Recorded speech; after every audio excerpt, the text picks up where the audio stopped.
Hi guys, welcome back to my channel. For you guys that don't know, my name is Stephanie and I'm currently in Niseko. So Niseko here in Japan is known as one of the most popular destinations for snowboarding and skiing. So it is definitely known as a winter destination. However, I'm actually here in summer to explore all the good things that Niseko has to offer during the summertime. So I'm here with Will and Koki and we're going to explore all the things that Niseko has to offer and I'm super excited. It's actually my first time here, so I'm so excited to see what it does have to offer and excited to eat food and do some fun activities.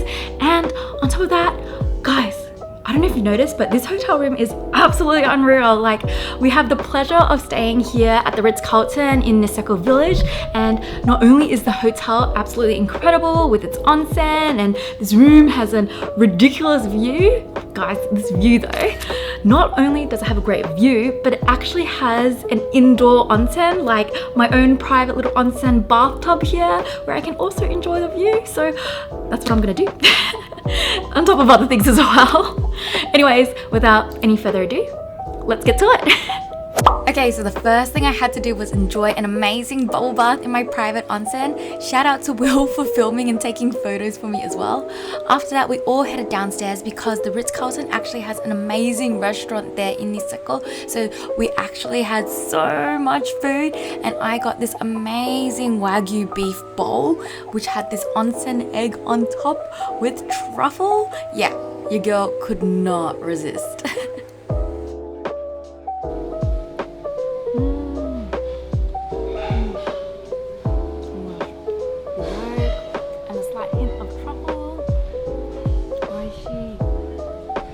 Ohayou gozaimasu. So it is now the morning. I woke up extra bright and early to check if there was going to be a sunrise, but unfortunately there's no sunrise. But I got to go to the gym, get ready. So now we're going to go have breakfast. I'm starving. I'm waiting for the boys to knock on my door, so hopefully they come any second now. Let's go eat. So the Ritz actually offers an amazing breakfast choice between Western breakfast or Japanese set breakfast, and of course your girl opted for the Japanese set.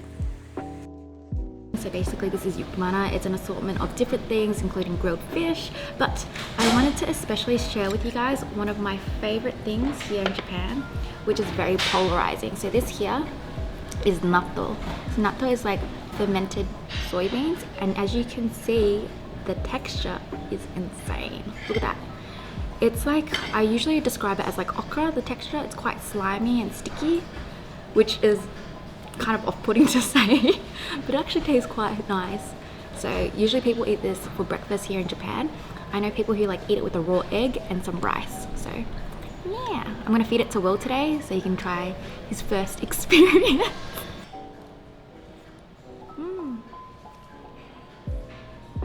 What? Are you like... Oh, hold the plate. What are you doing?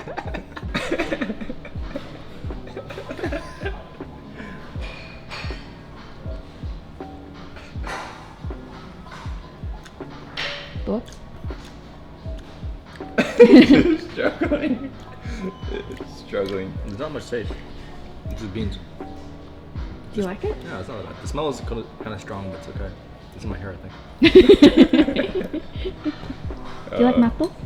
I don't care for it. I can eat it. I wouldn't like go and buy it. Yeah, it's not one of those. After food, we hit the road to pick up one of our good friends, Miyu, who was actually going to join us for the rest of this adventure. And yeah, of course, the next thing we do is get food because we just ate, because logic. Next, we checked out Hanazono Zip World, which has the longest zip line in Japan, over 2,500 meters long. But if you're not into zip lining, you can also enjoy the beautiful mountain lights that are there as well.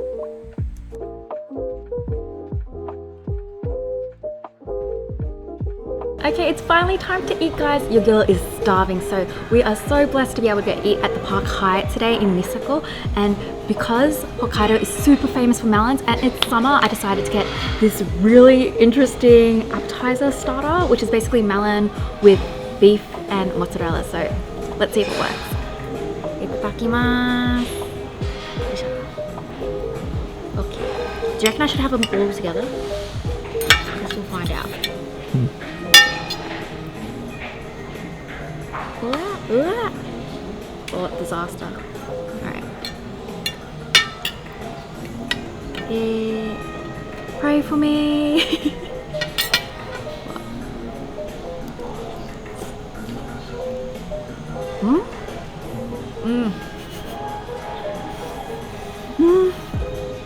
It's so weird. But it's really good. But it's... my mind's so confused. Because like, you get the sweetness from the melon, which is amazing. Like, Hokkaido melon is definitely something you guys need to try. But then you get the saltiness from meat, and then like, the mozzarella just cuts through it. I'm like, so confused. So excited for this, guys. I asked for it to be medium rare, so fingers crossed. Let's get it. Ooh.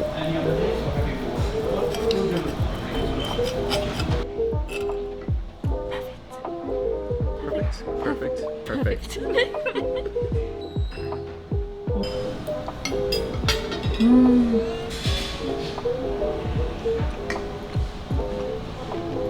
So tender.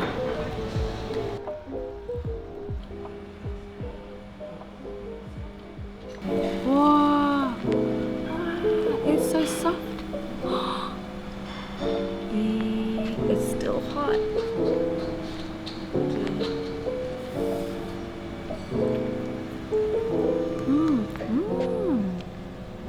So fluffy. It's like a fluffy chocolate cloud. And like the raspberry just like cut through all the sweetness with this tartness.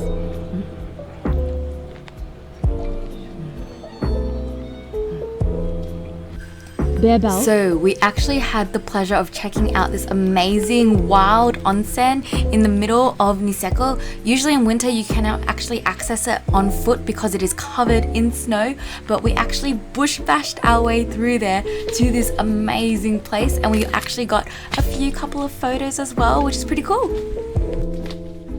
Alright, so we have stopped here for some lunch at Milk Kobo or Milk Kobo. And we're gonna get something really fast to eat. It's actually kind of known as a dairy farm, so there's a barn over here with some cows, and it's actually really known for milk and cheese and chocolate and cream puffs. So let's get something to eat.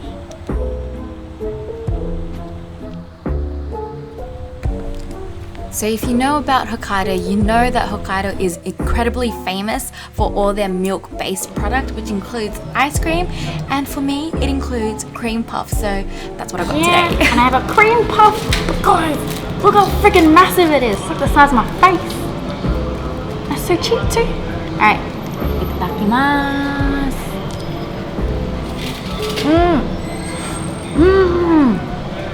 Oishii. So much more gooey than I thought it was gonna be. I could drink this. Niseko has so many amazingly cool things, including this ostrich farm. Like, I didn't know there was even an ostrich farm in Japan that you can go to, but you can go and you can go feed them and you can go pet them, and if you're brave enough you can go into the pen and actually, you know, walk around with them, as long as you're there with, you know, the supervised people.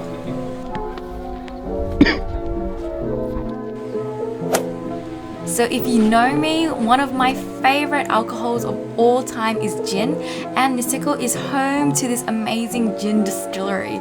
So we had the pleasure of going and learning so much about how they produce the gin there and trying out all the cocktails made with their gin.